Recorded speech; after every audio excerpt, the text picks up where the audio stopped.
Today on the podcast, we have Kayla Jane Danger, fetish model extraordinaire, who has come a very long way to be here on the podcast today.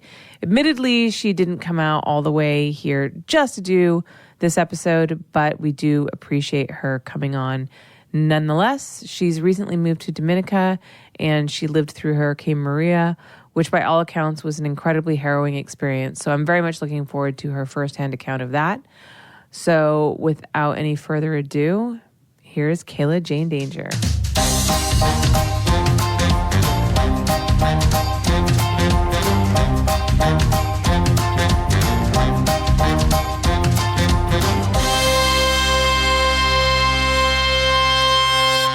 Welcome back to the show, everybody. Today, I have a very special guest who has come very long way only to come on this podcast. It's the only reason that she's here in LA. Miss Kayla Jane Danger. Meow. How are you? I'm good. I gotta say, first of all, you look tan as fuck, which is no surprise because you moved to Dominica.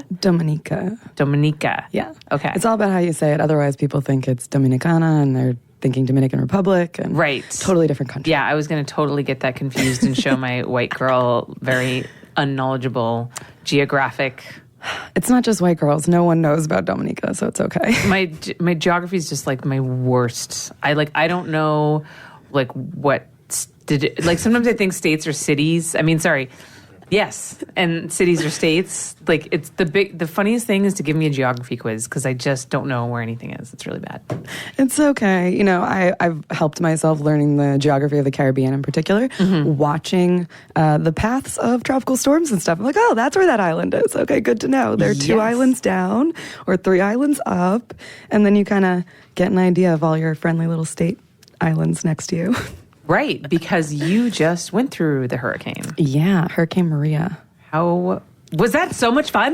Oh my God, it was so much fun. No, it was the fucking scariest thing I've ever been through in my entire life. I can only imagine. Yeah. So walk us through that whole experience. Like, what did you do when you first found out? Actually, hold on. Let's rewind.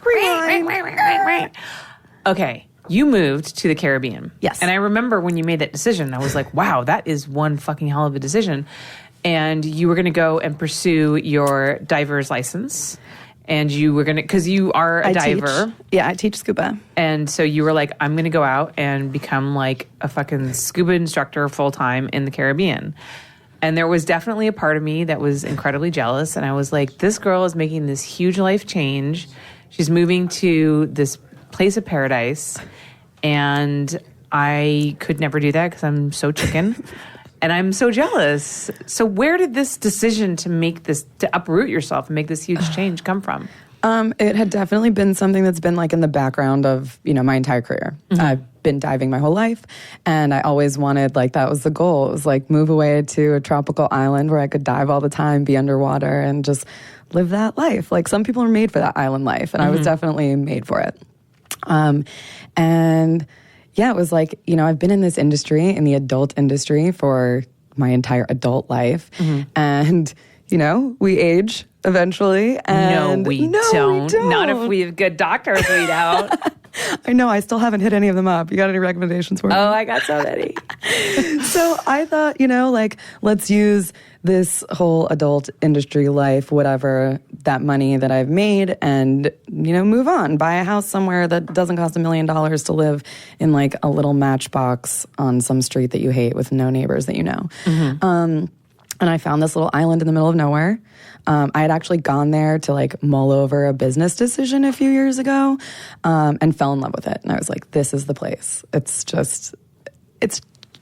jungle. It's like rainforest everywhere. It's gorgeous. And luckily, my partner is kick-ass and is, like, up for anything and just as much of a risk taker as me. And he's like, yeah, sure, let's try to move out of the country. And luckily, Dominica is pretty easy as far as, like, I guess if you're not a CARICOM member, so you're not from another Caribbean island, it's not that expensive to move there, like be an expat. The cost of living isn't expensive. The cost of land isn't expensive. It's really just like how much time do you have to deal with government, like a new government.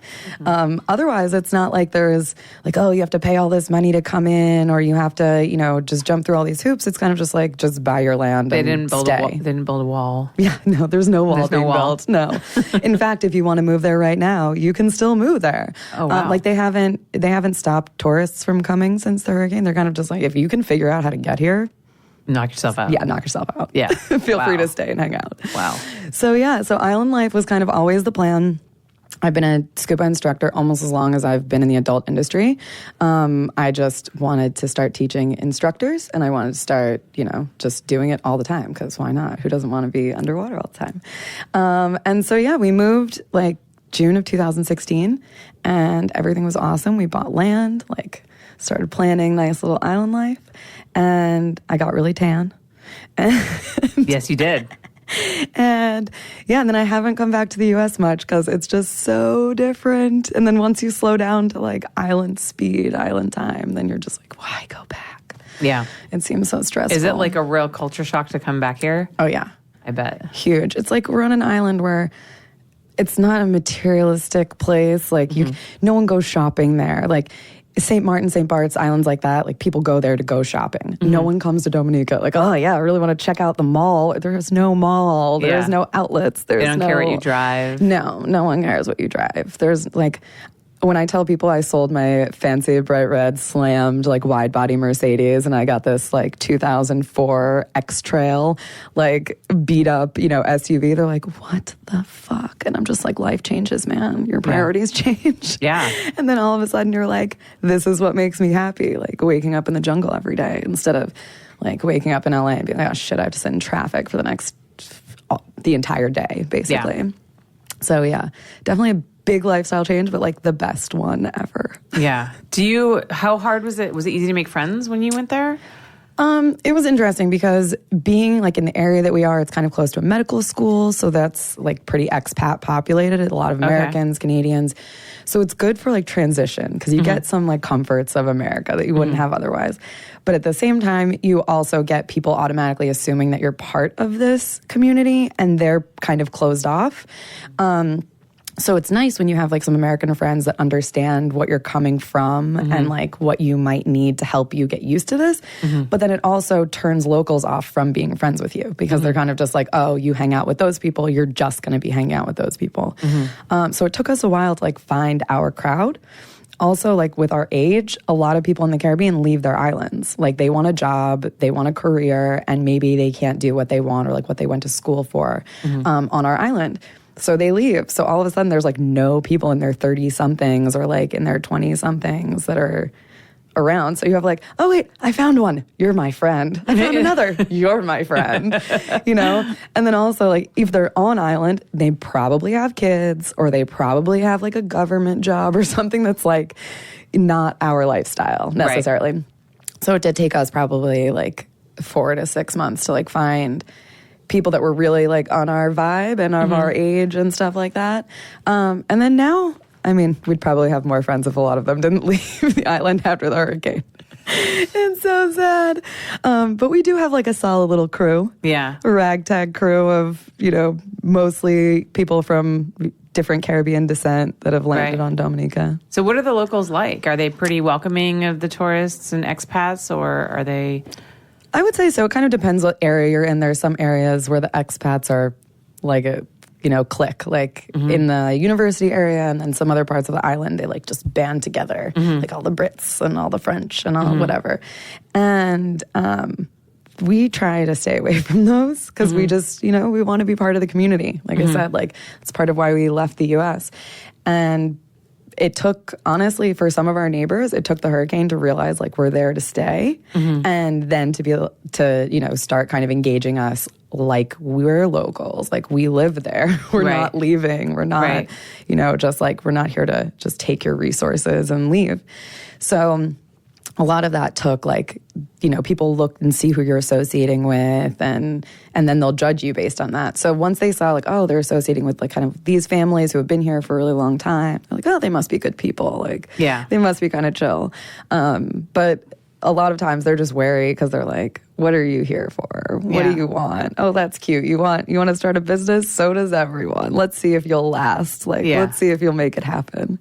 But it's been working. Yeah, it's been working. We're still there. We haven't gotten chased out of the island yet. And so do you have your own scuba diving instructing business, or are you working for another one? So I have worked for other people on the island, but we were starting our own business. It's called Salt Dive and Salt Retreat. And yeah, so I teach, and we were in the process of getting all of our gear, like for our personal business, sent to the island, and just starting to construct our buildings and stuff. And then we got no, you're on hold, start, pause. So first it was like the government putting us on pause. They're like, half of your business you can start. You can start cooking, you can start, build your cabins and take people. But the diving, we want to hold you for that for a little bit.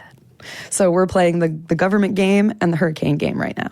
But we're hoping that hopefully by like New Year's, we might have an answer that's saying like, oh, you're still interested in a tourism business? We'll give you all your permits now. Wow. So there's been like kind of a lot of red tape that you've been dealing with? Yeah, just with the dive part of our business. Why do you think that is? They made a law like a few years ago that tried to say like all water sports businesses, I think all water sports business, but definitely scuba diving, they wanted to only have locals be able to open these businesses. But the whole part of my business is that I plan on teaching locals to be able to achieve these professional credentials so that they can open their own business. If they can't reach those professional levels, they're opening a business that they can't themselves work in. So, and also starting a dive business is a pretty expensive business to start. And not a lot of people on the island have that kind of capital to just be like, yeah, I can start a dive business with no experience and no, whatever. And then I look at all the other dive businesses and I'm like, 2 of them are owned by locals, 3 maybe. Yeah. So, and the rest of them are expats. So it's kind of just that game of like, well, we'll just do whatever you say and we'll just go about our business. And, and then obviously I'm also, because of what I do in the U.S., I keep it kind of hush-hush on the island. Like our friends know about my business and stuff, but it's not something I need the government being like, oh, yeah, so we know, I'm just like, I don't want them either to think, oh, she's got millions of dollars because she's in the porno industry. But I also don't want them being like, this is a Catholic country, ma'am. You can take your smut peddling ass right back to the U.S. We'll see you later. Be like, but wouldn't Jesus want you to let me start this new business so that I can have a future that is not smut peddling? Yeah. I mean, Isn't they could be you saving you from porn. So. And you know what? If that's what they want to believe, I will let them at this point purely to get my licenses. Yes, sure. It was totally, no, I never would have done this if I hadn't been told that blah, blah, blah, everything that, all those people want to hear us say that are totally not true. Yeah. Let me reiterate, that is not true. Yeah. I was not forced into this industry. Oh, you weren't? No. Oh my God. Can you believe at the ripe age of 18, I actually made the decision for myself of what to do with my body? A woman can make a decision on her own? On her own. Oh my goodness. Oh my God. I know. This changes everything. I know. Now, are your decisions going to change now? I mean, I've had a suitcase pimp with his gun to my head the whole time. Yes. Yeah. Yes. So I didn't know. Oh my goodness. That's crazy. Took me a long time to figure that out. Thank you. You know what the funny thing is? I actually, when I was going through the process of starting this new business, I'm like, do you know how much easier it was, in my head, like to start a porn company than it was, than it was to do this. And yeah, like I'm pretty sure every piece of paperwork I've had to fill out, like for any porn business licensing, I'm like, oh, that was easy. That took me like a half hour to fill out my paperwork. And I'm like, this is like a multi-year process of paperwork, getting it checked and stamped by 20 different people. And yeah. It's got to get frustrating. Yeah. But when you live in like paradise and you're like, okay, I can slow it down a little. You got to get used to, I mean, so how is it to adjust to that kind of slowed down pace? Because we're so used to here, like everything getting done really quickly. And so I usually shoot in Mexico every year for Playboy. And the same thing. Like, so I have a producer out there who's actually a dive master himself. I should hook you guys up. Oh my God, yeah. He's awesome. And he helps me produce all my shoots out there. But he'll tell me, like, we have got to submit, because I get permits from the Mexican government to shoot out there. That's amazing. But we have to submit all of that stuff way ahead of time, and people aren't going to get back to you the next day. Yeah. They're just not. No. And I mean, we have very similar work ethic, and we're like, when you're shooting, I mean, shoot is nonstop. And once I start working, I'm not done.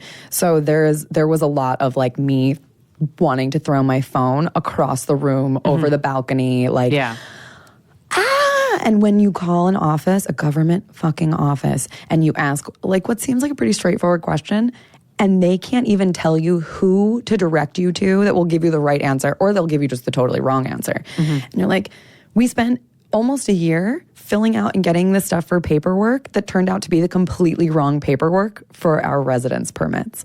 And we're just like, oh my God. We spent so much time like racing around Las Vegas before we moved, picking up all these different pieces of paperwork and documents and like your background check and all this stuff. And they're like, we only need like 2 of these pieces of paper actually, because what you need is a different piece of paperwork. You should start a business helping expats move to the Caribbean. We thought about that, and then I was like, do I really ever want to do this ever again? And then I thought, you know, maybe I'll just post it on our blog, like, here are my tips. Yeah. Because people write to us all the time. Surprisingly, I was like, who's ever going to move to Dominica after us? And then we started getting hit up by people like, we found your blog. We think it's so great. You have so much information on moving to Dominica. We're like, good, because there was none when we looked except for the people for the university. And like, and your life is way different because the university pays for everyone's stuff to get shipped to the island. They pay for their, you know, to figure out housing. They have all kinds of resources that no one else has if you're just an expat moving.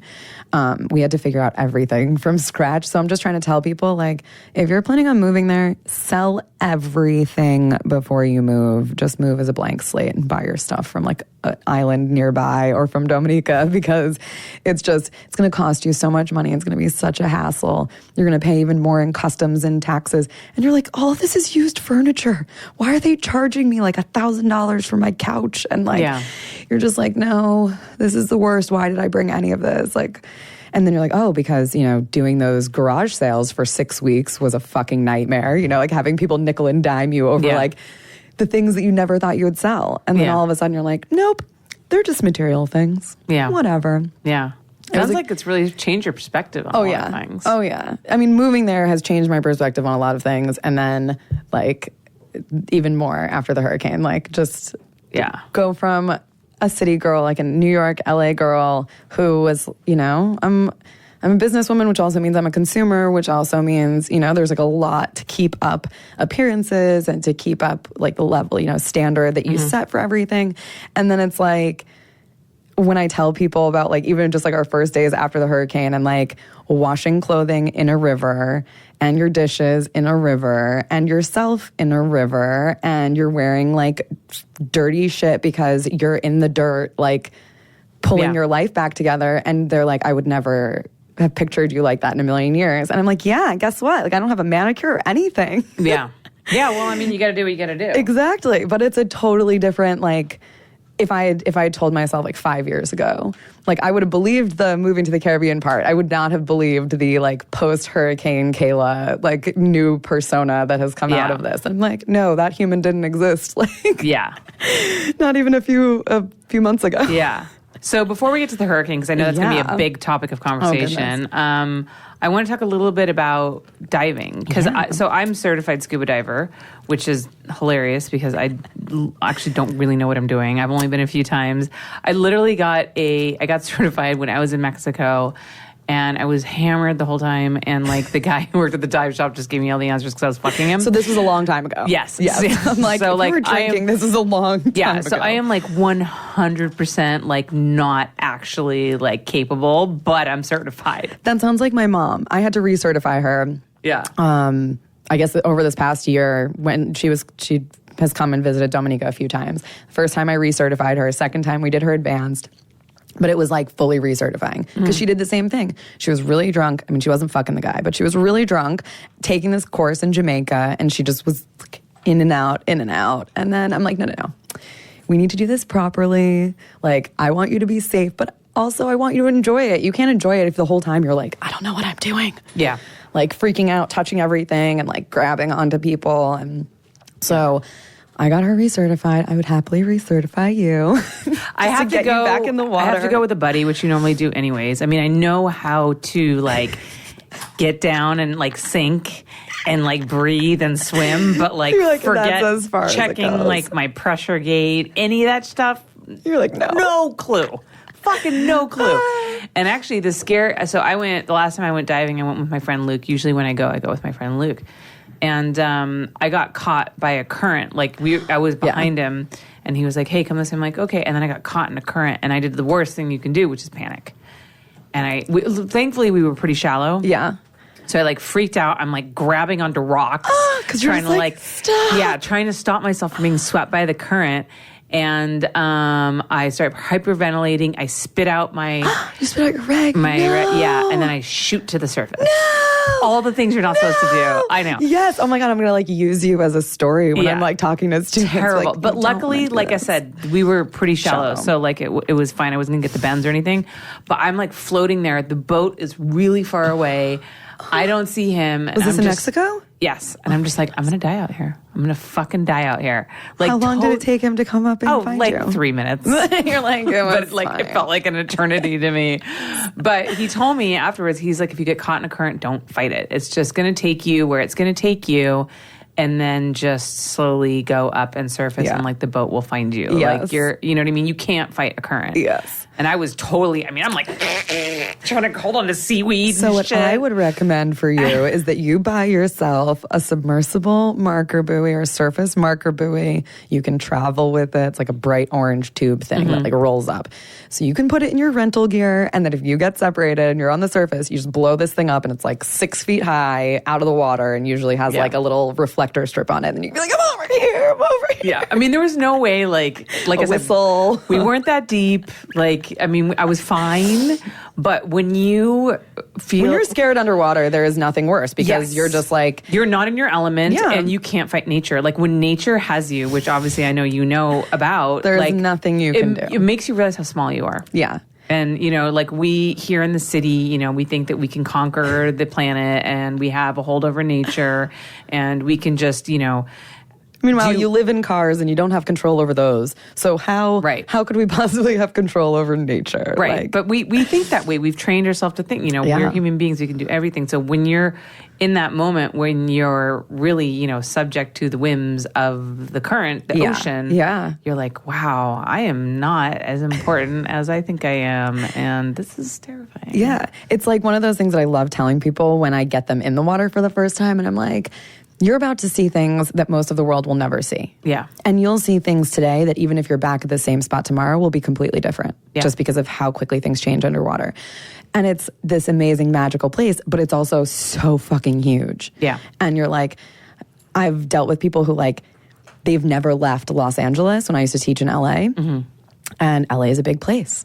You get them underwater and then you start explaining like, think about how many countries you've never visited. Mm-hmm. Now just think about how much more water there is in this world than land masses. And all of a sudden, you know, their eyes get bigger and bigger because they're like, oh shit, like I've really only explored this much of existence and being in this one tiny little place. Yeah. So it's like, you have to teach people, though, that respect as well as like the actual skills that they're learning. Otherwise, they get into the water cocky and they're like, I can breathe underwater. Yeah. And I've been doing this over half my life and I still get in the water every time. Like, you're allowing me here right now. Yeah. This is not my environment. This is as much as I love to think that I'm a fucking mermaid because underwater, I am so much more graceful, coordinated, like... Everything is just easier. My navigation skills underwater are bomb. Up on the surface, I'm like, I don't know where anything is. I can't find a Starbucks that's right across the street from me. So, like, as long as you have that, as long as you understand,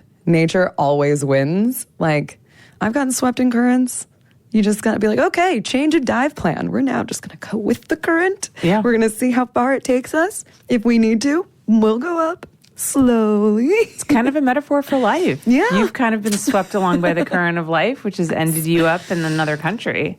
Yeah. Yeah, no, diving is really magical. I remember that one moment that I really like felt that connection and I was swimming and I like turned around on my back and I looked up and the sun was just coming through the water in a certain way, and this school of fish just swam over me, and the way that the sun glinted off their scales, I was like, this is the most incredible thing ever, because it's a completely different world. Yeah. It's a total alien world. But as a photographer also, like, you have to see there's so many sites underwater, and water does so many beautiful things with light, and that. Yeah, like, I actually want to show you. So I also went pictures underwater. Yeah, so my friend Luke taught me how to do underwater photography, and I still like that was really hard because keeping myself buoyant and trying to get like the picture straight, and then I was shooting sea lions. Yeah, and I went to Los Islotes, which is one of like the best places to go like diving with sea lions, and I went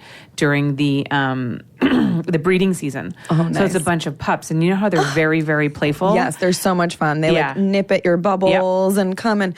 They're super cute. If you're feeling ballsy and you wanted, I know it's cold water diving, but Santa Barbara Island has some of the best sea lion diving, and it is literally, it's like a 45-minute boat ride from Long Beach. So, really? Yeah, it's amazing. I highly recommend it. I hate cold water, but maybe. I know. But you know what? Go find someone to dry suit certify you, and then you'll be nice and cozy. Yeah. And you're like flannels underneath your dry suit. And you're like, oh, I can sit underwater and take pictures forever. So awesome. We went and we swam. And so I was shooting these sea lions, and it was so cute. They had, because a lot of people snorkel around there. They're just like underwater dogs. Yeah, they are. They're totally like dogs. Snorkel from one of the people, and they were playing catch with it underwater, and they were chasing each other just like dogs. It was the most incredible thing I've ever seen. They are so cute, and I wasn't a dog person until recently, but sea lions, just like that personality. Yeah, like, I never thought a sea lion would have a personality. Yeah, and then they have the eyes too that are just like puppy dog eyes. Oh. That's actually kind of an incredible photo. I can't believe I got that. My friend Luke was like, how did you get that photo? He's like, I've been doing this it was just forever. Pure and you're like, dumb luck. It wanted me. I couldn't even focus. I couldn't see anything. I had no idea what I was doing. So this is him with this one sea lion like loves him. And she like follows him everywhere, and she was doing like this dance for him, and she would like let him hold her. So this is them chasing each other if you just swipe. Oh my god! With the snorkel. You guys had great visibility. Yeah, that's why it's great for shooting too, because it's shallow, and so it has really good visibility. But it was like really incredible. I had such a great time. I would recommend if anybody goes, if you guys go to La Paz, Los Islotes is so cool. That's so amazing. Yeah. They're so cute. I mean, I definitely want to do it more, but I get caught up in the everyday LA thing, trying to run a business. But like talking to you makes me definitely realize, like, you know, we get so trapped in our own little bubble, in our own little world, and we forget how big the world is. Yeah. And we forget how many other opportunities are out there, and we think that we're stuck in these lives. And even if we're traveling, we still tend to pick, you know, the same kind of thing to do, the same kind of place, or we're so trapped in our day-to-day that we're like, I have to get away and I want the polar opposite thing. So even if you were like, oh, wouldn't it be nice to go to like, I don't know, Amsterdam or Paris, then you're like, oh, but I just want to lay on a beach and drink fucking cocktails or do whatever and like do nothing. And then you're just like, okay, how do I find the happy medium between seeing every museum and every site in a place and being a useless person that's just melting into the sand? Right. And I feel like diving is one of the, like, for me, that's the thing. I mean, I love hiking. I can do all those other things. I can go kayaking and whatever, but underwater, it doesn't matter what country it is, if it's cold water, warm water, like, I will learn something that I didn't know about that country, that place, something about the history maybe. But there's not a chance in hell I would have paid attention to if it was like above water. Right. It's just inherently more interesting to me once it's based underwater. Yeah, absolutely. So I would rather those kinds of, you know, travels take me to the places that I wouldn't see otherwise. And even when we teach, there's a phrase in the Patty world that says, meet people, go places, and do things.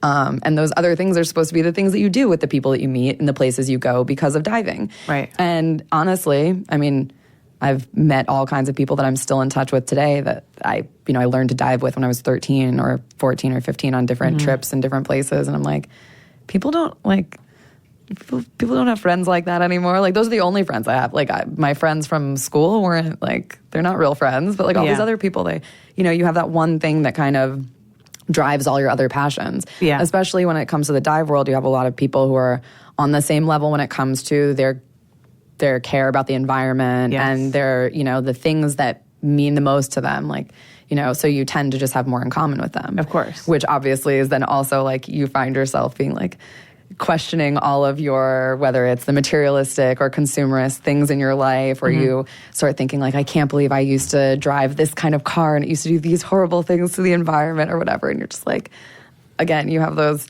it's like, I don't know if it's just different time of life or the things that you realize like, oh, that life in LA where I was constantly just on the grind for what, like, so I can keep living in LA. Yeah. I know, right? And it's like, I think about that because I work all the time, all the time.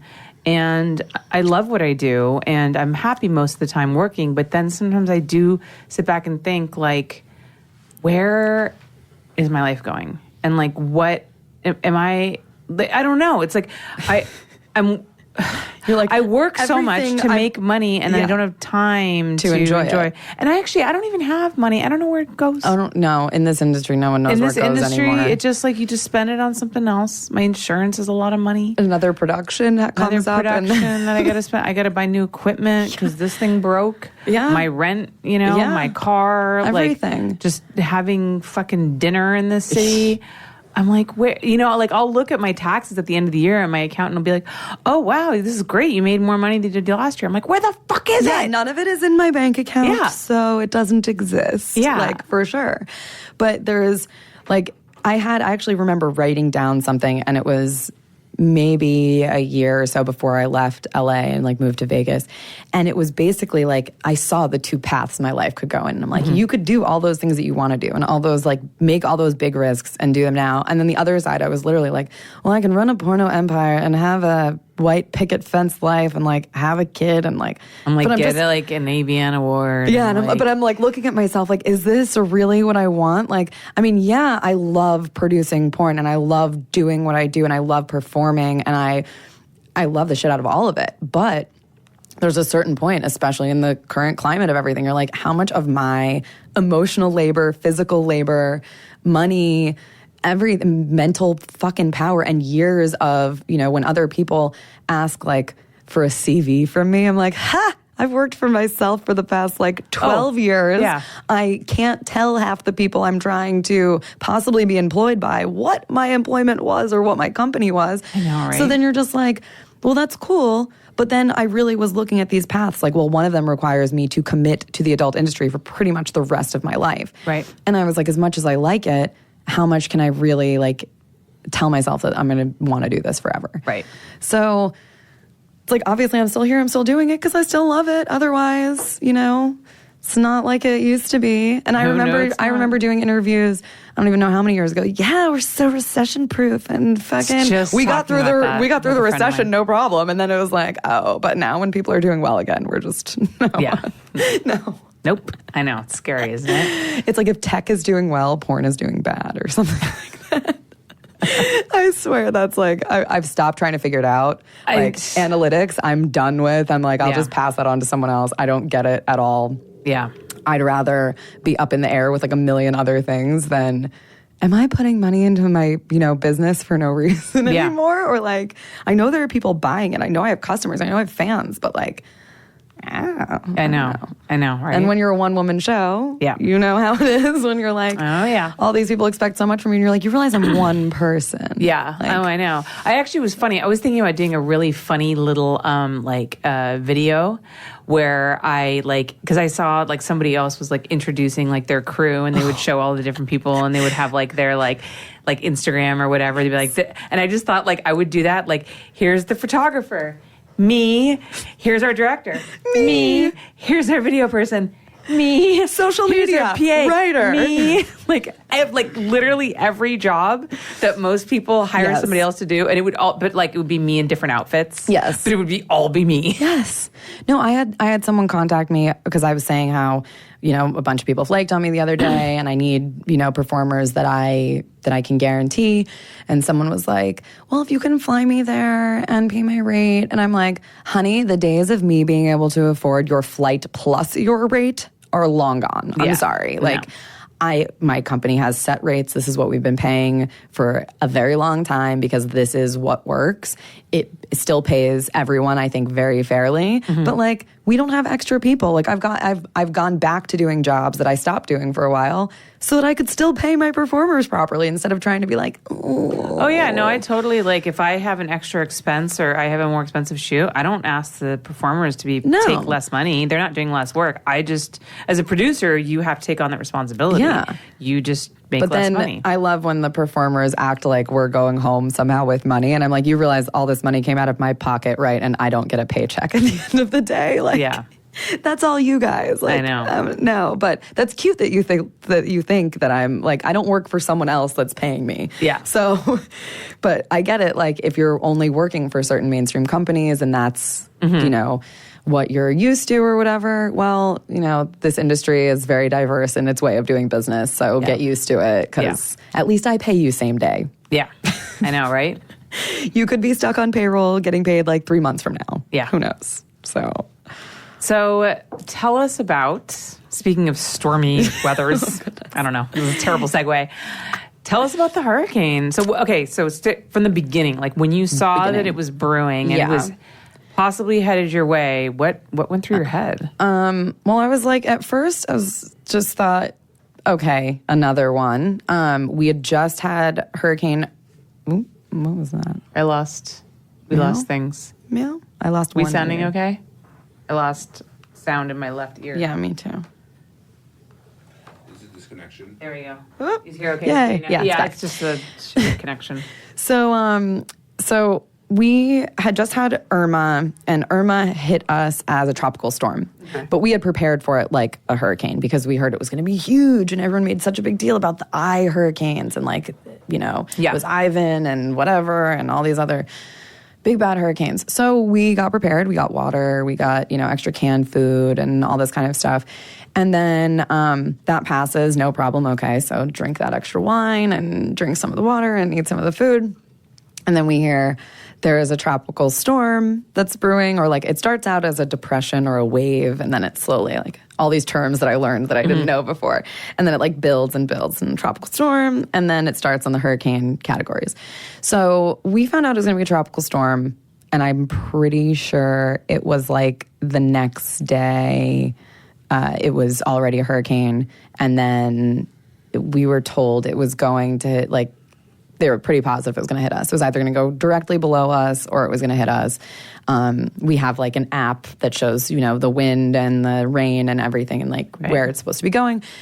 And we're just like, oh, this looks bad. Like, okay, this is looking like it's actually going to hit us, and it's not just a tropical storm. And our island got its ass kicked by a tropical storm like 2 years ago.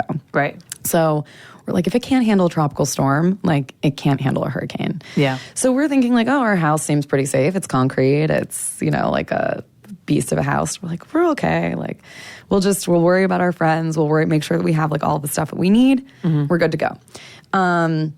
So we kind of organize our house. We get all of our stuff, like our most important stuff, like passports, marriage license, deed to our land, like all this shit, put it in a dry box or in a dry bag. Cat food, some candles, all kinds of stuff that we would need. Get the cat crates out, and just in case, want to be prepared in case we need to go down to like the apartment underneath us. It's like a little bunker. And then at like, we pretty much all day on, was this Monday the 18th, we had like tropical storm all day. So we see like the hurricane under our island, and we're like, we already have tropical storm, and it hasn't even like really approached us yet. So we're like, this is going to be a long day. And we knew, we were like, we're probably going to stay up all night, because even if it's just like a storm, it's probably going to be pretty intense. So we want to be aware. So we're like getting coffee ready and like watching the last of TV before we know they're going to shut the power off at a certain point, just to make sure no one gets electrocuted. So power goes off. We still have cell phone service. We still have like data. So we're, you know, keeping track of things still, and everything's fine. Our friend messages us and says they just saw their first roof come off. But they're like, oh, it's just a little like shack. So of course these things are going to happen. Right. Like, it's just a roof. And we're like, well, some of our banana trees are down already. And they're like, yeah, but everything takes down a banana tree. It's not that like, it's not that hard to knock down. They're not even really trees. They're just big berry bushes. So bananas come down, and we're just like, okay, well, let's, hurricane bolts and everything on the doors, and we have nothing to cover the windows. We're like, we don't fucking know what to do. This isn't Florida. We don't have like a kit ready to go. And so we're just, put some stuff kind of in front of them and like move things away from the windows. And then around, I don't even know what time it was, like basically the hurricane category kept just jumping. And then right before data went out, I posted like my last tweet, which was, we had just seen like the NHC had posted, it was now category 5.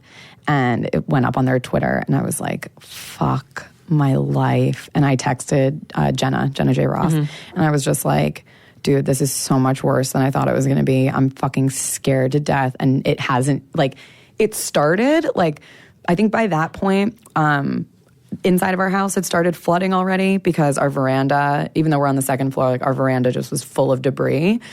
But it didn't seem like, it seemed like the storm was still outside. Like it just didn't seem as scary, even though it was like 2 inches of water in our house. We're like, okay, this is like, I'm actually starting to get anxious. And so I had like posted that, I think, on Twitter and on Instagram. And I was like, I'm not religious, but I'll take anyone's prayers. I don't care what God you believe in. Like, I'm trying to be strong, but I'm like, I'm fucking scared. And my husband is, like trying to be strong and like... Strong man. Yeah, I've got this, and, we're going to be okay. And so at like 9 something, must have been like, or between 8 and 9, like the data finally went out. I'm like, we have no contact with anyone. We have no way of looking at the app to see like where this hurricane is now. We have no fucking idea. So we're just like going into the rest of the night blind. It's already pitch black out. You're just like, I'm not opening my door for shit. I don't care like what is going on. I'm not opening my doors. I'm not doing anything. And like maybe like from the time I texted Jenna, we started moving things into our guest room. Like we got the cats in the guest room. We got all of our like most important stuff in the guest room. Your cat's just flipping out? Yeah, they were not too pleased. But, like, they were actually letting me, like, manipulate them and, like, take them. They were kind of just like, whatever you need to do to us. Yeah. So we put them in, and then, like, it feels like right after they got inside the guest room, all the doors blew open. Like, our entire veranda, it's just, like, all accordion doors. And all of a sudden, it was just, like, one gust in, and then whoosh, and they just went poof. And then then it was like flapping in the wind, these like huge fucking doors. The hurricane came inside and was just like whirling through our kitchen dining room area. It's like a fucking poltergeist. Yeah, it was like a horror movie. It wasn't even like a natural disaster movie. It was like a horror movie. Oh my God. And like shit is flying, like everything that we'd moved inside that was outside got pushed back outside, barrels flying, things like, we can't even see what's going on in the distance. We don't want to see what's going on in the distance. We're just like, how do we lock this shit down, get in our guest room? This is dangerous. We tried closing the doors. Like we tried, putting rope around them. Didn't work. Everything got torn off. And that was when doors actually started to like break off the hinges and just go flying. All the slats on the doors were you terrified about being pulled out into the wind as well? I'm like, I'm a little person. My husband's much bigger than me, but I was like holding on to things the entire time because I was just like, I don't want to go flying. And and then we got into the guest room. And we're still hearing all this shit just outside slamming. We can't tell the difference between that, the actual hurricane, roofs ripping off, trees. We have no idea what's going on outside at that point. Just that shit, our doors are gone, and there are plenty of other places that are gone. So we went into the guest room, and the guest room was probably the worst thing of my entire life. We spent about 2 hours in there thinking we were going to die, like straight up. Just like... He was holding the door closed, like just leaning against it with all of his body weight. The cats and I were under the bed, and because we thought the window was going to blow in, we thought the roof was going to come off. There's water like under me on the ground. Oh my God. And we just like the noises that we heard from in there, and like it felt like an earthquake. Like the entire concrete structure is just trembling, and we're looking at each other just like, saying our goodbyes, basically. Like, if we die right now, I love you, and wow, it's the greatest adventure of our life, but holy fuck. Oh my God. And and then at a certain point, I I guess my husband grabbed his big balls and was just like, okay, I'm going to go check downstairs and see if we can move downstairs, because he was just like, we won't survive if we're up here. Like, we have to go downstairs. So he went downstairs, and I'm like, this watch is my best friend. I'm sitting there writing down. I have like kept a diary the entire night. And I'm like, okay, at this time he left and he's going to check and see if everything's okay downstairs. And like time is going like fucking molasses. And I'm just like, he's never going to get back. Like, what the fuck? Like, what if something horrible happened? I wouldn't even know. Like, I'm too afraid to go out there myself. There's like, no. And he finally comes back and he's like his eyes are down. He's not looking. I'm like, please tell me it's okay. Like, please tell me we can go downstairs, because I can't stay in here anymore. Yeah. And he's bleeding from his ear, and he's got a knot on his head the size of a fucking tennis ball. And he tells me that when he was going outside and like through our carport into the main door, the windows to the downstairs and the doors had blown open. So there was like a huge wind tunnel. Yeah. So he like opened the door and got sucked in and then out again, and the door just slammed on his head. Oh my God. So I'm like, great, now he probably has a concussion. I'm a mess. And like, how am I? Like, we need to get out of here. Like, we need to go downstairs. Like, we need to get out of here. So put my raincoat on, put my go bag on, grab the, each of the cats, put them in their little carriers. He grabbed a carrier, I grabbed a carrier, and we just trying to maneuver with the fucking cats, because it sounds like you need both hands to hold on. Well, luckily, so because of diving, we have dive lights all over the house. And my favorite one goes on the top of your hand. So it's kind of like a little glove that you put on. So you still have your hands to use for whatever you need. So I've got, both hands on the cat carrier, especially because my cat's a fat ass. And he takes all of my strength. Of course, I got the fat one. So we had to butt scoot down the stairs because we're just afraid of like galvanized coming and chopping us in half or who knows. So we like butt scoot our way down the stairs, go through like between our car and the wall of our carport, and there's just like mango branches everywhere, and I'm not looking up. I'm just like, keep looking down, looking down. We open the door. He tells me, run, like run into the bathroom. The bathroom is the only place, like run into the bathroom. So it's like a kind of a spiral. So the bathroom is like back wall is the carport wall. So it's the safest thing. There's no glass. There's like 3 tiny slits that go into the carport. Everything else is concrete. So we go in there. This is not below ground level, right? This is just the first floor. This is just the first floor. Okay. And it happens to be like on a hill. So part of it kind of backs into the hill. Okay. So from there, the only thing that was dry in the entire downstairs apartment was the shower, because there's like a little wall lip on the bottom of the shower. So me and the cats are in the shower with some towels and stuff, and then kind of ironic. Yeah, exactly. And then immediately, like, my husband just starts sweeping the water, because there's obviously there's water all over the floor. The mattress is soaked. The pillows are, everything in this place is soaked. So he just starts sweeping the water into the drain that's like in the middle of the bathroom to try to make a dry space so that we can at least have the whole bathroom dry, and it's not like just the shower. The bathroom actually downstairs is bigger than our bathroom upstairs. I'm like, oh, this won't be so terrible. And so from there it was like, okay, so let's like light some candles. Let's give the cats some food. So like calm them down or something and try to act normal. And I'm sitting there in my journal writing everything that's going on. And he's just sweeping the water. And still, like, I'm trying to check on him every once in a while and see if his pupils are still the same and if he's bleeding more. And, got my first aid kit downstairs and just try to keep ourselves occupied for as long as possible. Because by this point, it was still only, like, we got down there at 11 o'clock at night. We didn't leave that downstairs bathroom until 6:30 the next morning. And we were, the entire time, we thought the next morning, like 5:30, we thought we were just getting the eye. It turns out we didn't get the eye. We just got all of the wall all the time. So we had like the worst of it consistently. And so we just waited in the bathroom for like an extra hour, because we were told, like, if the eye comes, it'll be like about an hour of calm and then it'll get fucking crazy again. Right. So we waited an hour and then we're like, it's not getting crazy again. You think it's safe? So then Rich went upstairs to check, and he took some video and brought it back down. And like the first time I left the house was closer to like 7-ish, and I went outside and it still looked like, like first thing in the morning, that kind of like dark blue, like creepy. And it was still that dark, and it looked like a fucking bomb had gone off. Like I just started crying. Like, there were no words at all. Like, the devastation that you were seeing, the loss of houses, I'm used to looking out my door or window and just seeing jungle everywhere. I can see everything, like not a tree anywhere. Like I can see all the houses that were hidden behind trees. I can see, villages that there's not a chance I could see before. And like this just haze of, I don't even know what, like over everything.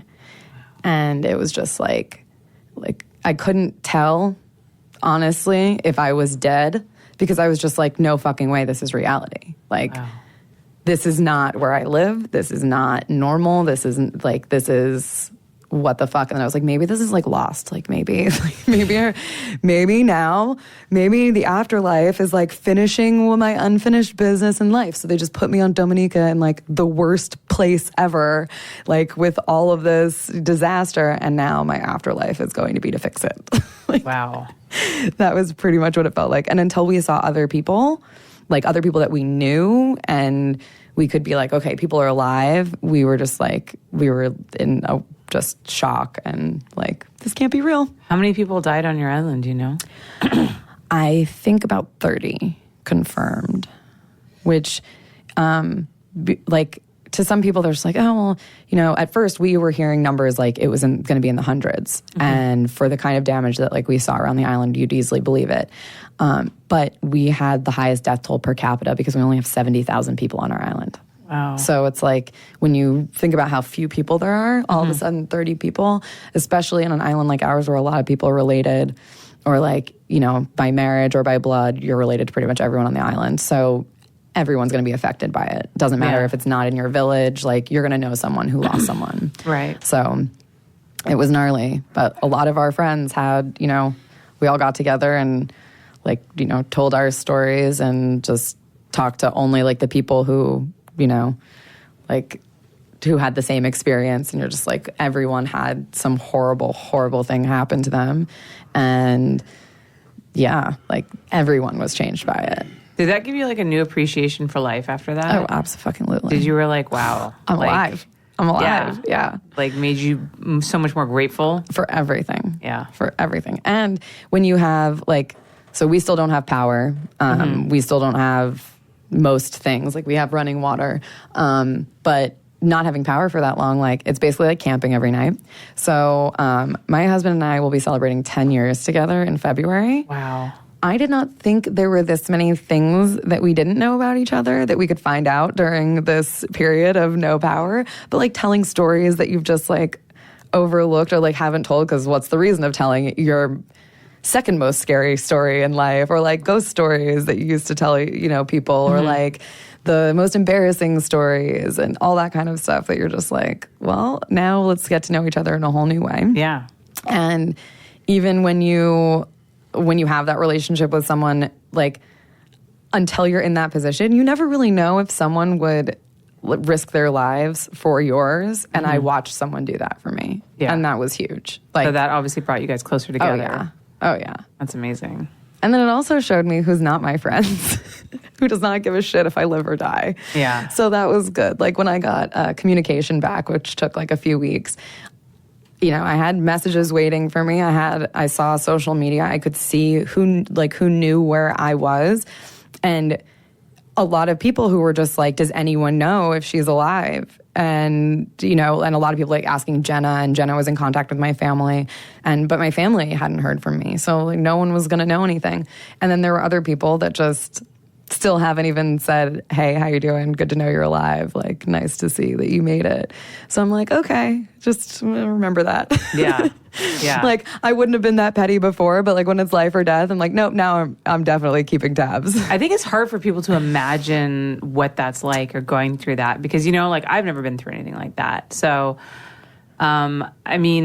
you feel very removed from it, having just living in the city and all that. But no, there's hearing huge that removal. Story from you, first person, I'm whoa. It's some shit. I knew it was bad, but I guess I couldn't really comprehend what it could have been like. When we watch TV and we see reports of these places anywhere that's going through natural disaster, if it's floods, if it's fires, hurricanes, doesn't matter. We see the disaster porn, and we're so we're so jaded to it. Like we see gore all the time. We see destroyed things all the time. It's in movies constantly. And until I think either you really experience it or you hear what people have to go through, like it's not just like you wake up in the morning and everything's gone. It's like you had to survive. Like you had to get through that day or that night or whatever. And if you don't have the opportunity or there is no availability to evacuate or to do, like, we can't just go to another state. We can't just, like, take off. And at that point, you can't even take a boat somewhere else because the waves are obviously in one direction or another. You're going to get stuck by huge waves. So you really learn things that unless you know someone who has been seriously, and then you also have to think about, like, in your socioeconomic group, how many people are going to have the kind of experience where if you have a really fancy house in a nice neighborhood, maybe it could stand up to some of these storms or to some of these, disasters. Obviously, it doesn't matter when a fire comes through. If you're rich or poor, like a fire is going to take down everything.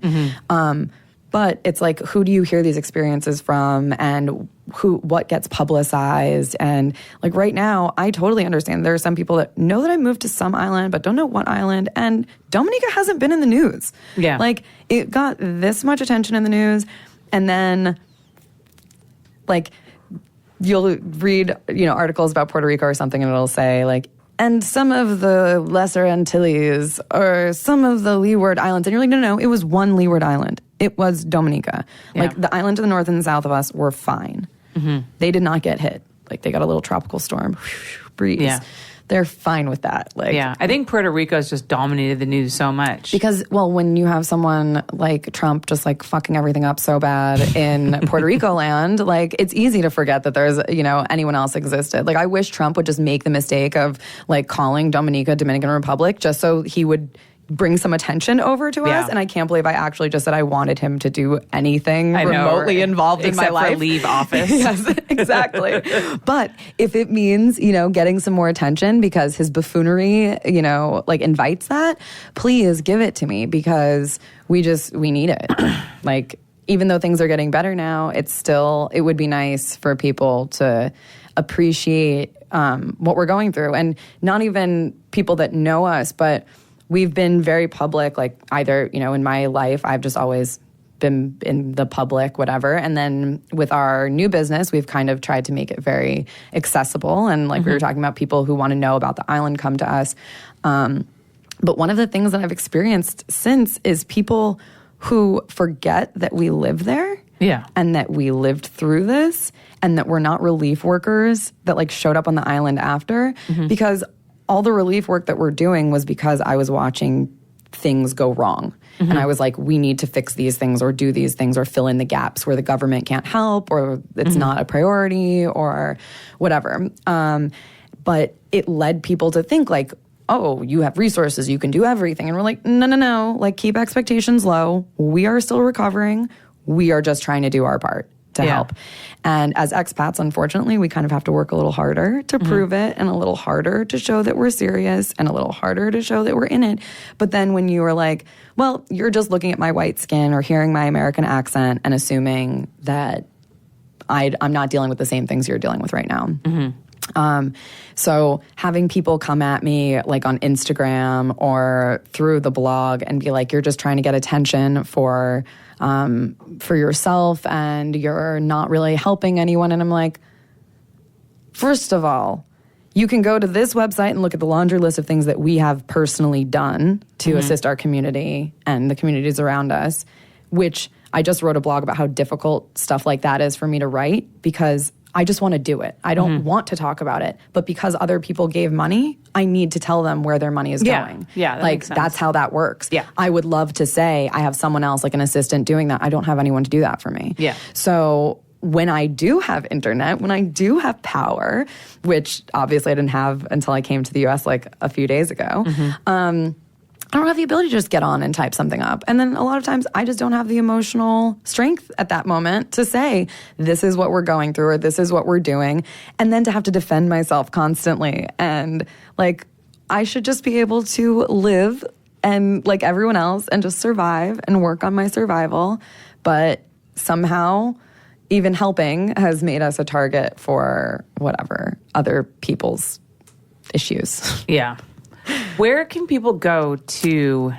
So if people have been listening, which hopefully they have, and they know how much help you guys still really need, where can they go to donate to help out?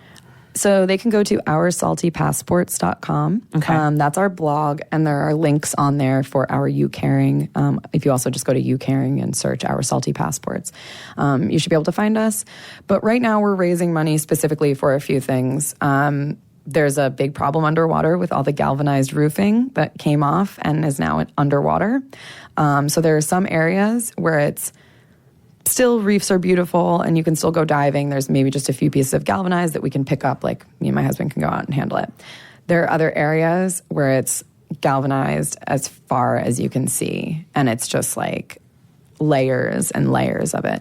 So we're trying to raise money to basically get some awesome guys who do relief salvage and kind of like commercial and industrial diving, which I do not do, to help us on some of the bigger things that are a little too much for us. They're all public safety divers. So we're trying to help get them over so they can not only map our area and like see what's going on under the water in our area, but the entire island, which is a lot of work. We want to make sure that we can get even better than we were to start. So clean up our ocean and make it gorgeous again. We've already fed a lot of people. Luckily, food is coming in now, so it's not our top priority. We are, though, trying to get plastic shredders on the island to start basically.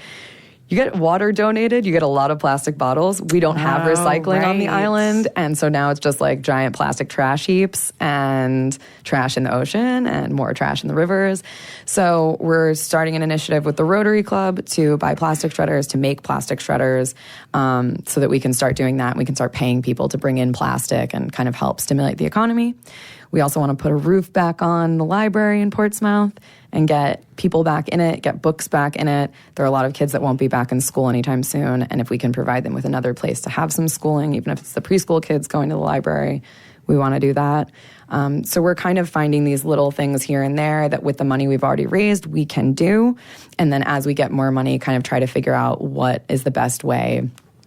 What's the best way to spend that money so that the most people can benefit from it? Because it was really hard to buy food and stuff and buy medical supplies and things and bring them to people who you knew were in special need, who really weren't getting relief from anywhere, or people with very young children, or, the elderly or people with disabilities.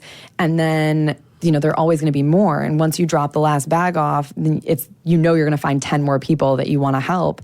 And it became one of those things at a certain point where we need to let the serious professionals do that part. We can still direct them towards these neighborhoods and these areas. Right. But we have to move on to bigger things that lead to a sustainable future for the island.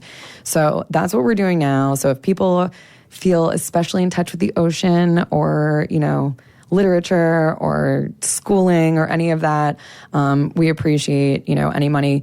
The other thing that we're buying, obviously, is chainsaws and tools, like power tools, because everyone needs to rebuild right now. And we're just trying to be if we can bring to a site a few different tools and a generator that, we can come and go with so people can get stuff done at least more quickly and a little better than it was done before.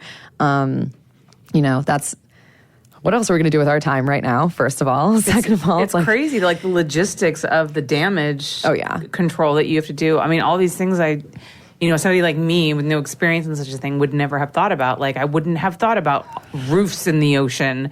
But of course that makes sense because they got blown off and you're on an island. And they're all over the island. Of course they're under the water. Yeah, that's crazy. But the government isn't going to do anything about that. To them, that's not, it's doesn't do anything for them. Meanwhile, I'm well, it's tourism. It's also, your entire fishing industry kind of relies on the ocean. Yeah. But then there's a lot of education that goes along with that. So we're bringing in, we're planning on bringing in scientists to come and help us determine which debris to remove and which to keep, which is a good substrate for coral to grow back. Right. And things like that. So there are a lot of things that also government definitely wouldn't think about the value of keeping something versus getting rid of it based on what could grow on it or what can live around it. So you need people who, that's their wheelhouse. That's what they do all the time. I am not in, from a world of NGO, NPO stuff. I don't do relief. There were people that thought that was my thing when I was on this one relief boat. And I'm no. This is I'm just here with this stuff because because I have to go home and I have to feed people because they have no food. And I'm like, and then I realized how many people like do that for a living. And I was just like, whoa. Yeah. Crazy. Yeah. I couldn't imagine doing that for a living. Like we saw relief workers come to our island and literally leave because they just weren't prepared. And I'm like, if that's someone who does that for a living and they're not prepared, then how are we supposed to deal with this like as people? Yeah.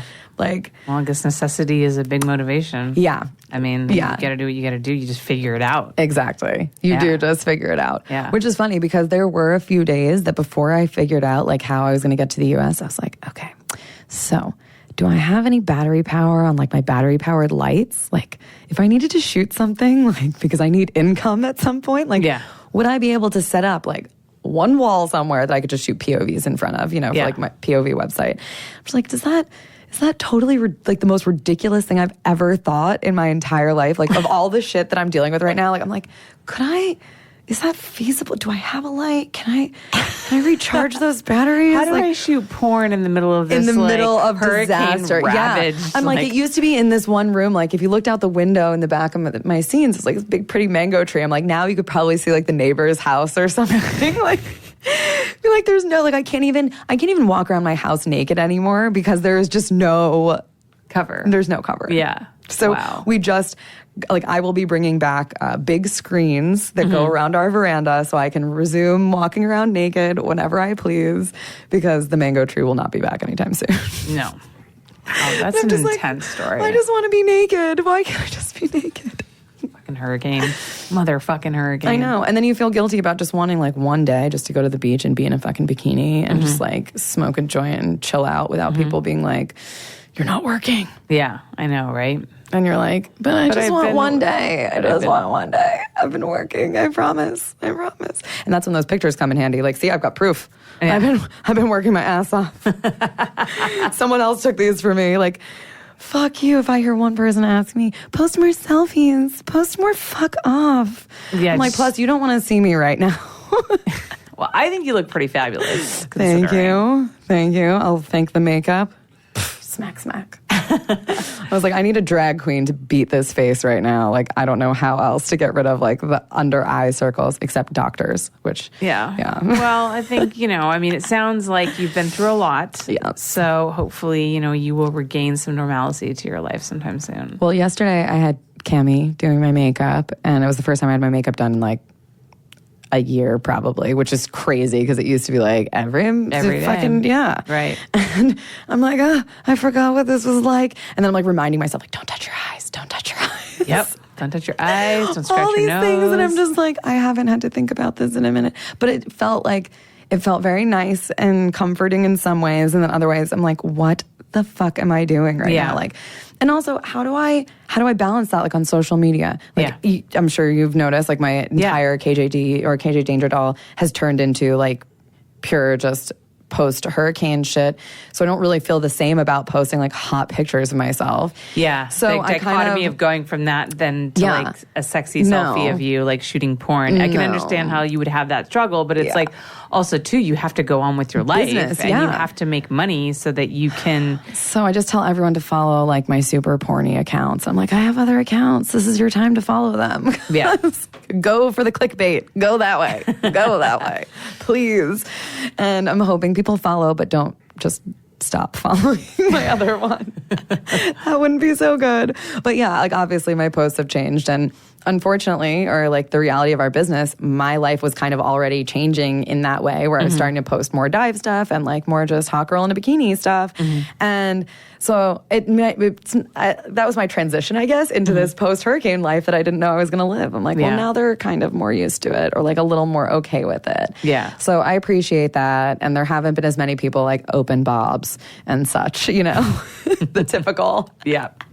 There's been less of that, which I totally appreciate. But like, yeah, I have, please call me salty, call me a bitch. Like I have zero patience for like freebies now. I'm just not posting them. I'm like, join my site for sure. I'll be super porny all over my site. Like if you're messaging me within my sites and stuff, but like Twitter, just, no. Well, speaking of porny, you're featured in this book. So I wanted to give you a copy. I don't know exactly where you are. You're in here somewhere. Where the hell are you? Peek. pictures. Where are you? Okay, I like looking at other girls too. Dude, so do you remember this place that we shot, this dungeon that we shot in? Do you remember what happened? This is the one that burned down, isn't it? Yes. And the guy was murdered. Yes. Yes. And then his dog. Okay. So that was insanity. I do remember. So Kayla and I shot in this dungeon, which was really cool. And the guy who owned it, what was his name? John, I think? I don't even remember. I think his name was John. Anyways, such a child. He had a wolf. He had a hybrid wolf dog. I remember that dog. It was like dog was kind of insane because when I went in to pay him at the end of the day, the wolf was in the office with him and it was like kind of giving me the eye, and I was like, I'm not going to go try to pet that thing. And so anyways, we shot there, and then I reached out to him like a couple months later because I wanted to go back and shoot again, and he never responded to me. And I was like, what the hell? I come to find out that one of the guys that was working there, who we also saw because he was there at the time, he was like the, I don't know, studio manager or something, ended up killing the owner and then lighting the studio on fire. And the guy's wolf hybrid dog died because when he was stabbed, the dog wouldn't leave his side. I know. This is like the saddest part for me. I know. I was about to say, I care so much more about the dog. Me too. And so when the place burned down, he wouldn't leave his owner's side, so he died in the fire. Next to his owner. So sad. So sad. But this magical place. It was crazy. The life. Yeah. You know how many places actually that like I've shot things that don't exist for other like totally fucked up like weird that you're just like, whoa. Yeah. Well, remember when we went out and shot in like the desert? The desert, yes. And we like shot in these like abandoned, broken down houses. And then I was thinking about your hurricane story when you said that. And I was like, kind of like that. You know what I remember? Like, remember there was a random boat? Like, yes. And in the middle of the desert? The weird dead sheep things. Yes. And I remember being like sandblasted in the vagina by like actual sand. Like nature was just like, nope. In the wind tunnel. Yeah. It's like, nope, I'm going to give you a nice buffing today all over. And then you're just going to have to get sand out of your snatch later. Have fun with that. Yeah. So, but that was so much fun. Yeah. The sheep was super creepy. Yeah. That was like, we just walked into like, why are there clouds on the ground? Oh, like, that's wool. No. Yeah. It was the whole, there was definitely whole thing like, was weird. The whole thing was kind of like, what happened here? You know? It was definitely had that feeling to it. Which I feel like a lot of my early stuff for my site and like when I was shooting a lot of like that alt girl stuff, they always wanted to put you in like abandoned somewhere. And it was like the punk rock thing to do. Yeah. It was like abandon everything. Yeah. And I love like finding those like magical abandoned places, like when I'm out traveling and stuff. And my island's full of those like old like rum factories and like cool old like stone buildings. Those are the ones that like stood up first of all. Like those are still up. Well, like the old shit. The test of time. But I'm like, now there are going to be so many more ruins that I could like go in. Because I was about to get like photographers to come out, and I talked to you about it. Like, come out and shoot in Dominica. It's beautiful. Blah blah blah. I wanted to shoot a whole like just kind of more like glammy, naturey stuff. And I was just like, this is the perfect place to do all kinds of that. And I had a few bathing suit companies that wanted me to shoot ad stuff for them. So I'm just like, I'll get a photographer. I will shoot all over the island, like all the best spots. And then this happened, and I was like, so I could get someone to shoot like all the ruined spots and like be naked in a disaster zone. And I'm like, if only my country was slightly more liberal, I could be like, yeah, let's make it a charitable book and like sell it and like actually not make a bad this whole idea. thing. But I'm like, I guess someone else could do it. Like I'm a little too, like I'm trying to get citizenship. So yeah, I hear you. I'm like, I don't know what the limit is. Like I don't know what the we're okay with this limit is on the island. Like I feel like I might have to come to Jesus before they say it's okay. So I don't know if that might be my future. Jesus might be in your future. Oh my God. First of all, I love seeing some of the girls in here that I'm like, oh, I remember when they were in the industry, because I've been in the industry so fucking long. I'm like ancient. Yeah, a lot of those girls are not anymore. And I'm just like, where did this one go? Like, and occasionally I'll hear about like one of, you know, like those girls coming back for like a minute and they're like, oh, the industry's too different now. Like, I don't want to do it anymore. Yeah. And then there was someone like, oh, I really wanted to shoot with her. Whatever happened to her? And then you either hear like an amazing story, she had a baby story, or a else. Yeah. the life took over. And Yeah. I had a girl hit me up the other day who I'd shot a long time ago, and she was like, hey, she's like, so I contacted Hustler because I really wanted to shoot for them again. And, you know, the cover that you shot me for Hustler is one of my favorite pictures. And they said that they no longer like commission shoots and that they just have photographers shoot for them. So they told me to contact you. And so like, yeah, I'm living out here, blah, blah, blah. And I was wondering, you know, if you would shoot me like for Hustler. And I'm like, no. First of all, I haven't shot for Hustler in forever. Because they only buy on spec, and I don't. They have so many times rejected my sets, and I've spent all this money. And you didn't have anywhere else for it to go. And I'm just like, no, I'm not. I'm just not going to go there. I'm going to go with like where clients that I know are going to pay me for what I do. Nothing against Hustler. I mean, I love them, but like it just doesn't work for me in my model anymore. And I'm like, so you want me to fly you out here, shoot you, possibly for Hustler?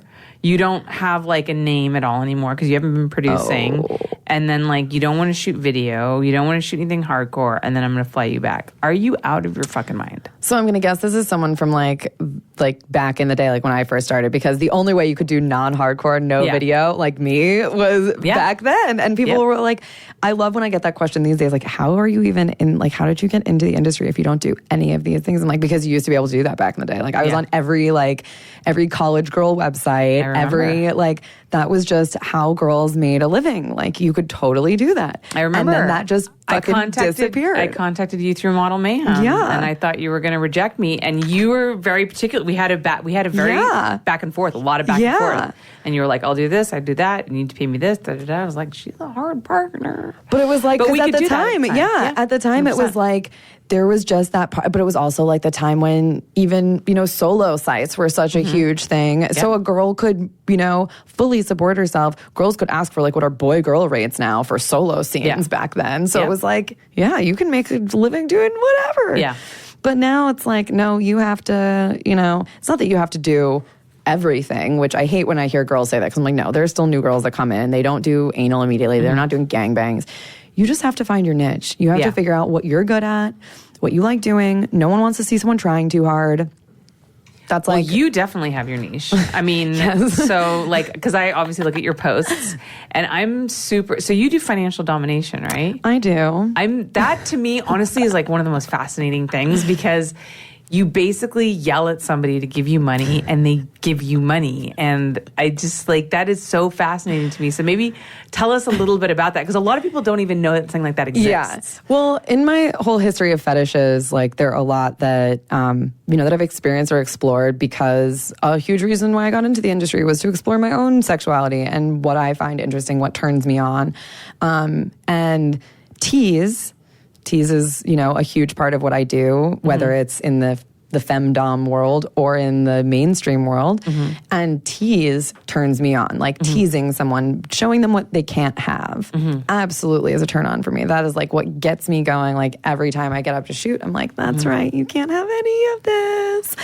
And so it makes, you know, all these domination scenarios that much better when I'm like, I'm coming from a very true place that's like, I am the shit in my life and I do not need any of this. I don't need any of you. But if you know that the only place you can come into my life is by putting money down, putting it, you know, handing it to me or, you know, sending it to me, and that's the only way you're going to get attention, that's the only way you're going to get to interact in my life, know that you have a presence in my life in any way, then so be it. Because truthfully, that's what we all do with porn, right? Because otherwise we're not doing it for fun. Like we're doing it to make money. But financial domination is the only thing where you're literally like straight up on the table, like give me money. Give me your money. Like where you're just so explicit about your intentions. Yeah. And people love that. Yeah. And that's what I like about most fetishes though, because they're just like, this is the one thing that I am looking for. And as long as they know, you can either say this is I'll say lifestyle transaction where there's no money being passed back and forth. This is you 24-hour, whatever, if it's your live-in situation or what have you. When you're hiring a professional, it doesn't matter if it's an escort or a dominatrix or an online person or a cam girl. You are paying a professional, like a shrink, to help you with your kink. So you know what that kink is. And yes, I might thoroughly enjoy it, but there is also a part of this, you are paying me for my services. Right.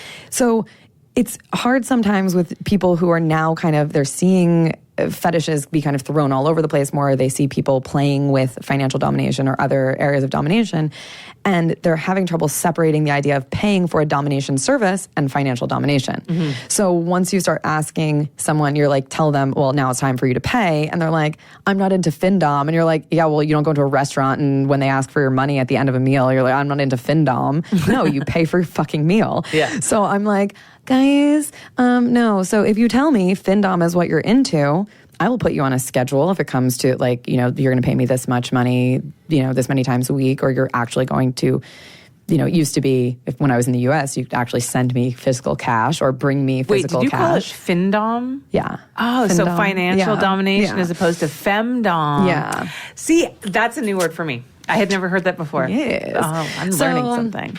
You know, there's so many facets. And it's not to say that someone who's into financial domination isn't into feet or isn't into stockings or whatever. I have some people who, you know, they want me to play a whole part, and that's part of, you know, the way that they get into financial domination. Some people like, you know, blackmail fantasy, which is obviously a huge... Do not fucking touch this, ladies, unless you have a great lawyer and that you know what the fuck you are doing. There's a huge difference between actual blackmail and blackmail fantasy. Keep those. Like actual rape and rape fantasy? Yeah, keep those separate. Like, know your consent, know your legal situation, make sure that you have the right paperwork and all of that. Same thing with even financial domination. There have been women who don't, you know, cover themselves properly, and all of a sudden they're getting sued for few $1,000s or, you know, tens of thousands of dollars because of money that they've drained someone of, and they say, oh, I was under the influence, or they used, you know, they coerced me in ways that I couldn't, you know, fight against or whatever. And sometimes you have old people who say, oh, I'm old, they took advantage of me, and you're like, you were getting off the entire time, stop lying. Yeah. You know, but then say he said, she said, and all of a sudden the dominatrix is predatory. And you're like, actually, this person haunted me for months trying to get me to, you know, take their money. Like, some people you just don't get a good vibe from. I don't care how much money you tell me you're going to meet me with, like in person for a cash meet or something. You're paying a deposit. First of all, because if you have the kind of money that you want to hand me $5,000 in cash, you can put $150 down, you know, via the internet to make sure that I show up. Because if I show up and you don't show up, at least I have $150 in my bank account. I can go back home and whatever. I don't think I've ever had a no-show for a cash drop. They're like so fumbly and like so excited to give up their money and like run away because they're so scared of you that they're just like. So wait, they want to meet you in person, give you the cash in person, and then just leave? Yeah. What? I've had other ones where it's just like I'll be drinking at a bar. They come up, they will give me money and they'll go sit like at the other end of the bar and just kind of have like a voyeur, awkward, here's my money, I want to watch you spend it, but I don't want to be a part of it. And like, okay, that's incredible. Works for me. What's there are one a lot of of the different What's ways one of the it works. craziest or strangest requests you've had? You're like, let me go through the fucking Rolodex. Yeah. So before custom clips were like a popular thing, I had a website called Custom Kink Shop, and that was, honestly, I think that was like one of the first actual websites for custom videos. And I got all kinds of requests. Obviously, it didn't matter if they were things that I did or not. I mean, there was one that I swear it was like Crouching Tiger, Hidden Dragon, but porno version. There were like 12 dudes in like ninja costumes, and it was supposed to be in some bamboo jungle, and apparently one woman was supposed to handle these 12 ninja dicks. And I was like, first of all, you just described like a $45,000 minimum single scene. So I'm like, oh my God. Another one that's Ninja up there was definitely one that was like, it was something with like some racial abuse, and it was like, I do not go anywhere They call near it race play. Yeah, I don't go anywhere near race play, religious stuff. I just don't. I'm not trying to run for Congress, but I just You're not comfortable with it. I'm not comfortable with it. Yeah. And so this person wanted something that was like me playing an American soldier and someone of some Middle Eastern race, and it actually was really kind of weird because it just went in directions that I was like, it was like I had saved them during the war, and it was like someone from a village that I'd saved, but then I like made them my slave, or not that I made them my slave, but like they felt compelled to thank me by like being subservient to me. So they would like lick my like dirty, sweaty body clean, and like they would bow to me and ask if there was anything they could do for their new American god. And I was like, whoa. I was just like, yeah, I don't feel comfortable with that. Also, like, I don't want to get dirty and be licked. Like, I don't know if you watch my porn, but it's kind of on the pretty side. Yeah. Like, I'm a clean person. I don't know about that. Yeah. So there have been things like that where I'm just like, do I need to respond to this? Like with just a simple no? Because if you go into any more detail, you know that there's going to be another response. And I'm like, I don't want another response. Yeah. I just want no. Yeah. Between that and people wanting to buy my shit. Yeah. That's another one that I can appreciate my friends who do that. And I've been offered like crazy money for it. But I'm just like, Yeah, there was a guy who I've told this story before on this podcast, and it's kind of funny. It's like this running joke that somehow my podcasts always end up talking about poop, and I swear to God I'm not into poop. But there was this one guy who wanted me to eat my poop. Yep. And I thought I was really special because he'd contacted me and he even tried to negotiate. I was like he offered me more money and stuff, and then I found out that he'd like contacted every girl in the industry. There are a few of them because the thing is they're just like they're so. How many of them can there be? I don't know. You know, I actually looked up once like how do people get into that because I've done research on my client base before, but this one I was just like I gotten like three offers in like a matter of a month, and I was like, whoa, what has become so popular recently in like shit eating that like in the shit eating world? Yes, what could it possibly be? Climb. And I tried looking it up, and I honestly still could not find a legitimate answer. So if anyone's listening, if you know that's why into this shit, people are into shit, please feel free to like send me links and stuff. I don't need to see visuals, just links. We just want to know. We want to know the psychology behind I really it. do, because I don't understand it, and like I don't think I could pass that movement without like gagging, thinking about like, I don't care how much money you're putting in my hand. That's just like, no. Pee, fine. Yeah. No, pee, fine. That's no problem. That's normal. Pee on yourself if you get stung by a jellyfish. That's sanitary. Totally normal. Yeah. Totally normal. But but the weird shit that we hear, I mean, come on. Like, especially being part of the fetish world, there's always going to be someone with a weirder request. And then my favorite is when they tell you how obsessed they are with you, and then they give you their weird request, and then follow it with "fuck you, cunt" when you say no. And you're like, oh, you're my fave. I knew you were going to be like this. Yeah, I know, right? So happy that guys like you exist and are like the majority of the porn watching fucking world. God.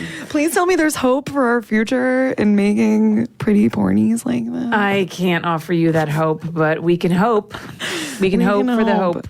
You know, whatever. It makes me so happy to like see you doing your thing and doing this and like still, you know, fighting the good fight. Yeah, dude. Yeah. It's one of those things that's like when I look at Joanna and like everything she's doing, I'm like, fucking knew that bitch was gonna just keep going forever. Yeah. And you and Jackie and all the other females in this industry that just like keep at it, keep going. And it's like, you know, you get appreciated for your work, but still it's like when you look around at the, you know, like Joanna just posted something about winning something over Axel Braun, like in a category at like Inked Awards or something. And she's like, ah! And I'm like, dude, that is a huge, first of all, you know, when you're up against companies that just always take it because they're those kinds of companies, and you're like, I just want people to like pay for my shit. I don't care about awards. I don't care about anything. Like, I mean, I want people to want to show up to my shoots. That's always been a point of pride for me. Like, and I feel like I don't know if you feel this, but I know females love shooting for you, and like girls will always say like, I hope so. Yeah, they have that good experience. They always feel gorgeous in front of the camera. That's why they want to come back. And I've had girls say that to me. They're like, I love how I look in the content that I shoot with you. I want to shoot more. Like, and even if it's something as silly as like, can I use the Avi because it's, you know, whatever? And I'm like, thank you. You like the content we shot. Yay. You're not like, oh, let's put this one in the fucking, like, let's never show that scene ever again. I know I've got some of those. We just hide those. We all do. We all do. All right. Well, thank you so much for coming on, Kayla. Thank you for good having to see me. you. I'm glad you're still alive. Yes. And for those of you listening, again, if you want to help Kayla rebuild her island, she can go to, is it Our Salty Passports. Our Salty Passport. I know. And then if you want to help me, join mydollparts.com. Join KaylaJanePOV.com. Check out all my sites. If you go to KaylaJaneDanger.com, it has all my links, like a million of them. But yeah, because we're not, Jenna started a fundraising thing for us, and apparently no one likes us. So our life is second to, our neighbors and stuff. We obviously are still surviving, but unless my business picks up, I am going to start promoting my own personal you caring, because at some point, girls got to eat and got to pay the bills. So join me on my websites, help Dominica, tell people it exists. I appreciate it. We all appreciate it. Awesome. Well, thank you, Kayla. So again, that's Our Salty Passports and My Doll Parts. My Doll Parts. I'm like, I know there's like I know. Which one? My Doll Parts, oursaltypassports.com. Yes. Okay. Thank you. Thank you. Wow. Well, that was an incredibly gripping episode. When Kayla started talking about, the windows blowing out and the doors blowing off and the storm going outside, and how she literally thought that she was going to die during that hurricane, it really sent chills up and down my spine. And, it makes me realize how incredibly lucky we are to not have to experience a natural disaster like that. And, I do live in LA, and we are always anticipating the big one, which is supposedly coming any day now. But I have yet to live through a serious natural disaster. And listening to Kayla's story just made me realize how incredibly lucky I am to be alive and to be really what is a guest on this planet Earth. And just reminded me that we really need to respect the environment, and how as humans we really think that we have a grapple on the elements, and that we can control this planet and we can control nature. But stories like that just make you realize that that is absolutely not the case, and we're really just little tiny creatures on a very big planet, and we're just lucky to be here. So thank you, Kayla, for coming on and reminding us of that. And we're so glad that you're safe. And we just really appreciate you sharing your story with us. Next week on the podcast, I'm going to have my very first podcast sponsored by ManyVids. So I'm very much looking forward to that. And I'm going to have on a very special guest, Caden Cross, who's one of the smartest girls in this industry. I've known her for a very long time. She runs her own business now. She has her own website, Trenchcoat X, where she's producing really beautiful artistic content. So I'm very excited to get to talk to her about how she came up with that, how that's all going for her, and her vision for the future. So make sure that you tune in next week for Caden Cross here on Holly Randall Unfiltered.